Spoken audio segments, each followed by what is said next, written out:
मासिक पाळीमध्ये चेहऱ्यावर येणारे पिंपल वर काय उपाय? लो ग्लायसेमिक डाएट, आहारात ज्वारी, बाजरी, ओट्स, नाचणी, पालेभाज्या आणि फायबर युक्त पदार्थांचा समावेश करावा.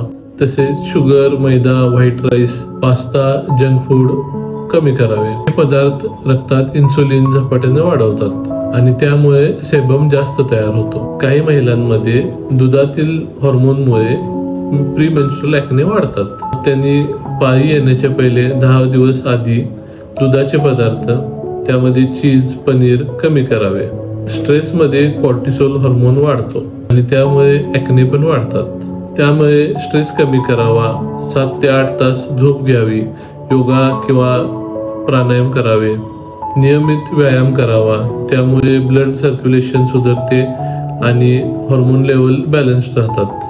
एक्सरसाइज नंतर लगेच चेहरा धुणे आवश्यक आहे, त्यामुळे पोर्स ब्लॉक होणार नाहीत. ग्रीन टी घ्यावा.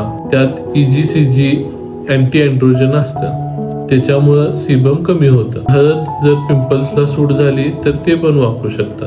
त्यात नॅचरल अँटीबॅक्टेरियल गुणधर्म असतात. दुखणारे, लालसर, मोठे ॲक्ने असतील तर त्यावर बर्फाचा शेक म्हणजे आईस कॉम्प्रेशन यूज करू शकता.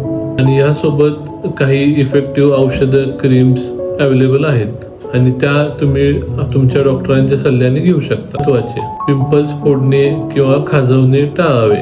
असे केल्यावर आपलं इन्फेक्शन स्किनच्या आत जाऊन डार्क स्पॉट्स किंवा स्कार होऊ शकतात. अतिप्रमाणात चेहरा धुणे पण टाळावे. जास्त चेहरा धुतला किंवा फेस वॉश वापरले तर चेहरा कोरडा पडू शकतो आणि शरीराकडून अजून जास्त सीबम तयार व्हायला लागते.